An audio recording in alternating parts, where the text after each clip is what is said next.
Leçon 2. Représentation plane des figures 3D. Qu'est-ce qu'on voit dans cette figure? Un carré?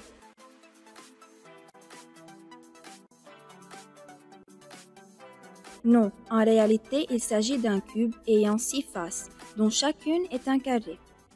Qu'est-ce que c'est? Un rectangle? Non. En réalité, c'est une pyramide ayant 5 faces. Donc 4 sont triangulaires et celle de la base est un rectangle. Donc, la première problématique qui se pose lorsqu'on veut faire la représentation plane d'un solide est que la forme de cette représentation diffère selon la position de l'observateur.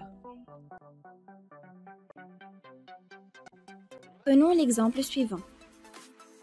Voici un tétraèdre, c'est-à-dire sa base est triangulaire. On a demandé à 3 élèves de faire sa représentation plane.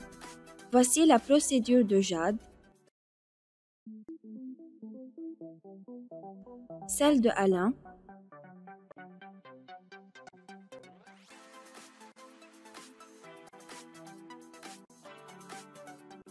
et aussi le dessin de Paul.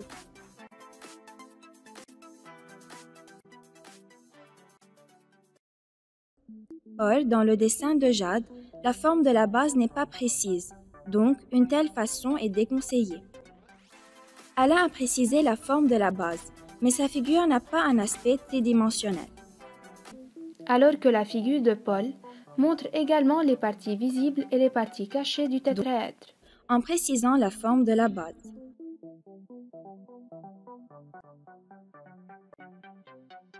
Donc, la deuxième problématique qui se pose consiste à la nécessité de faire apparaître les parties cachées du solide dessiné. La solution de ces problématiques est donnée par une méthode de dessin appelée perspective cavalière comportant 4 principes. Premièrement, les lignes cachées seront représentées en pointillés. Deuxièmement, 2 droites parallèles seront représentées par 2 droites parallèles. Troisièmement, 2 segments parallèles et égaux seront représentés par 2 segments parallèles et égaux. Quatrièmement, dans un plan frontal, les figures seront représentées dans leur forme correcte. C'est le cas du carré bleu dans le cube ci-contre. Il a maintenu sa forme parce qu'il est situé dans un plan frontal, ce qui n'est pas le cas des carrés rouges et verts. Prenons l'exemple suivant. Ce cube est vu de 2 points différents. Pour dessiner le cube bleu, on a dessiné la face supérieure et les arêtes visibles.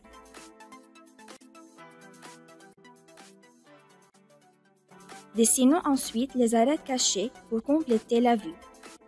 Nommons les sommets. Prenons un point K sur CG.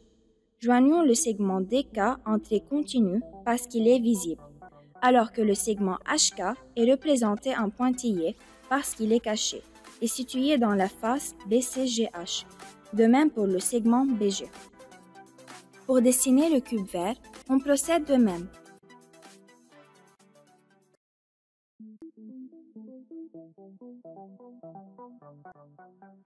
Et l'on trace aussi les arêtes cachées en pointillés. Nommons les sommets et prenons un point K sur CF. Dans cette position, le segment DK sera caché. Par suite, on le dessine en pointillé. Prenons un deuxième exemple. SABCD est une pyramide. Les arêtes SA, AB et AD sont cachées, donc pointillées. Et les arêtes SB, BC, CD, SC et SD sont visibles. La face SCD est visible, ainsi que la face SBC, et il cache ainsi les autres parties de la figure. Les plans SAD, SAB et ABCD sont cachés, c'est pourquoi on les a mentionnés en hachuré. Par suite, est-il correct de dessiner le segment CL comme ça? Oui, car il est visible.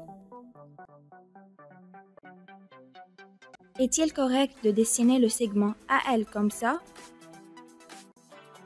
Non, car AL est caché et inclus dans la face cachée SAD.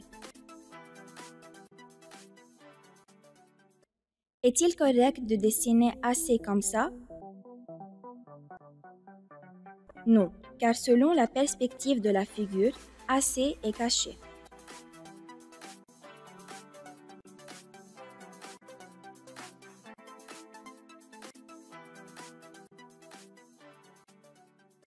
Est-il correct de dessiner LO comme ça? Bien sûr que non, car LO est situé à l'intérieur de la pyramide, donc c'est caché, et par suite il fallait le dessiner en pointillé. Rappelons ici que les plans SCD et SBC sont les deux plans de la face qui cachent les autres parties de la figure, qui pour cette raison ont été dessinés en pointillé.